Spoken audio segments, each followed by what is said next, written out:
welcome back to my channel. Today we are back with part 3 of the Becoming series. You already know what's going on. If you haven't seen any of the other parts, you can see it on my channel. I'll link the last one up here, I think, or up here. I'm still debating. We'll see if I have it in me. But yeah, let's go. All right, so start listening to your body so you can understand how to start listening to your intuition. For most people, our intuition is going to be found in our gut or in our heart. It's in the body. So we need to be able to feel our bodies to understand what our bodies are trying to say to us. We need to be able to interpret that. A lot of times people will be so deep in their heads that they have no recognition of what's going on in their body. You have to get to a point where you are no longer identifying with your thoughts. Your thoughts are not you. Your thoughts are not you.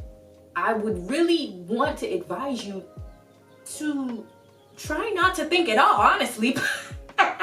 However, I know that a lot of people struggle with being present within their bodies, but it really is just about, these thoughts are not mine. So I look at these thoughts as silly little things, like, because my true self is perceiving these thoughts.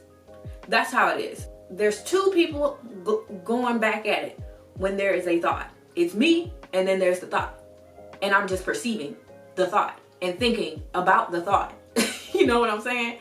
So I can't identify with these thoughts. Like, it's a choice to go and look at a thought and be like, let me grab onto this one and keep on looping myself deeper and deeper and deeper into a pitfall hole. I know this because I am a overthinker, and it's like I'll latch on to one little thought and then I'll ride it until it rides my head into a headache. And it just be like, girl, all you had to do was literally just be like, shut up. Or it could have just been productive, like a productive thought where it was like, my thought would be like rude or mean to me or say something out of pocket. And then I would question the thought, like, where did you get that from? Like, and I start doing inner work based off of that thought. I'd be like, okay, where did you get that from? Where did you first hear that? Where did you learn that? Where are you getting that from? And then I'll unpack it and release it. Because it gotta go. Like, the thought has to go somewhere. And that is why it's kind of like, there will be a point when you start healing more and more and stop like getting in your obsessive thought patterns. Like, it'll get to a point where you're looking at your thoughts and you're just laughing. Because you're so silly. Like, who are you talking to?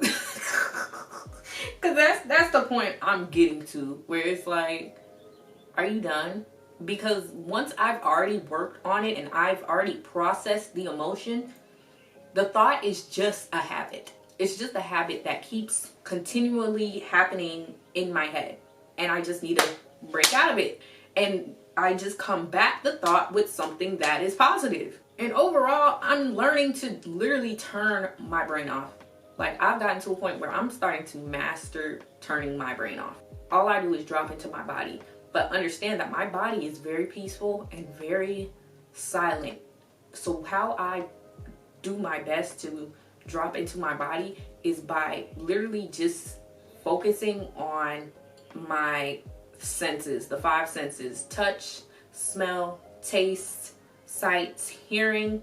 I just literally do like those primal like environment scans. You know how like you'll see a dog, like they'll just stop in their tracks and they're just like I've started doing that more and more throughout my life, and now I'm challenging myself to see like, how much longer can I do it? Like it's like a little game for me now, and it's like really peaceful and very silent. Like, the most I'll get out of this, like out of my thoughts, is like or it'll be like, wow, this feels great. And I'll just sit there in that silence. Because in reality, there's so much peace that is within your body And you have to heal a lot to get to that point. So I know that this is advanced. I just want to advise you to be mindful of like what your body is doing. Like, what are you feeling? Like when you're just sitting, what do you feel? Do you feel chest tightness?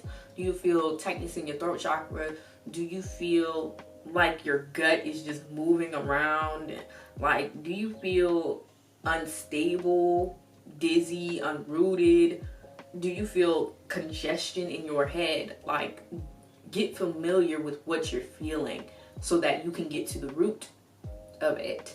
And once you get to the root and you start healing these parts of yourself, your intuition becomes stronger the more that you heal and the more that you sit in your body and the more that you're present with yourself. That is the whole point of meditation, being present and just existing and being and feeling all that you feel and being able to transmute that energy into something that benefits you. Like, at the end of the day, we are going to be becoming and being at the same time. And when you're being, you need to be able to have your intuition so you can rely on your inner guidance. You can rely on God that is within you. That is the goal here. We can't rely on anything outside of ourselves. Relying on what's inside of us, who our true selves are, who is God, who is the highest self of ourselves. Come on, we gotta get into it. But the point is, trusting inward is your bridge to God. You have to get to the point where you trust yourself. Turning inward is your bridge to God's wisdom. You have to understand the tools that God has blessed you with, and you have to learn how to navigate them.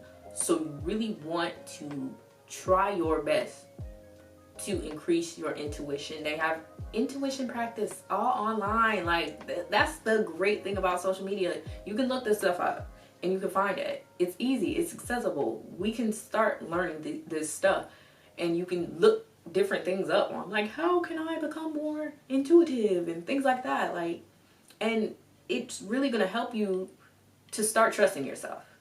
And that's really what I want everybody to get to, that point where you can actually trust what you're saying. You can trust that you are making the right decision. You can trust that you're on the right path, because it's inner validation.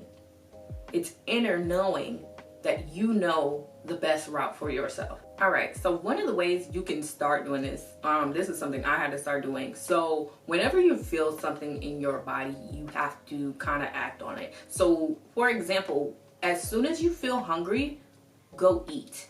It's going to teach you to value your body, for one. And two, it's going to teach you to start listening to what your body is saying and start trusting what your body is saying. So as soon as you feel hungry, go eat. Don't just sit and lay and bed rot. Please, please. I used to be a victim of this. I used to torture myself in this way. I used to bed rot until I got a hunger headache, and now I have a migraine for the night because I refused to get up because I was that lazy. I said, I need to suffer in order to get up. You need to stop suffering. You need to stop torturing yourself like that. What kind of precedent are you setting for yourself, you monster? Stop being mean to yourself in that way. Get up and go eat.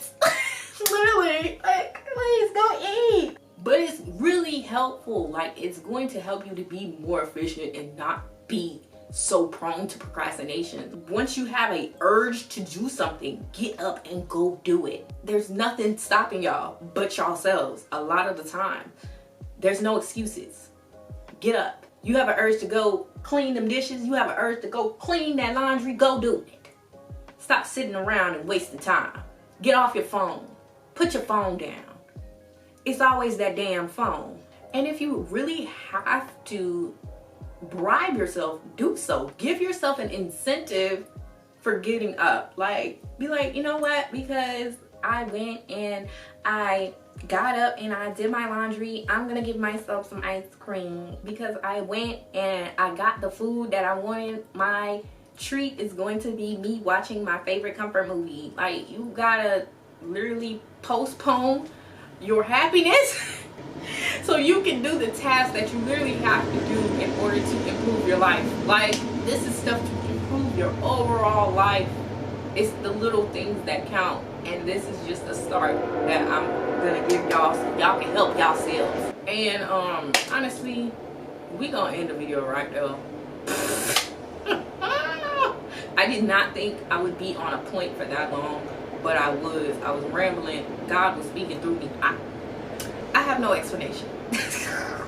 But yes, I love you all so much. I'll see you in the next part. See y'all next week. Bye.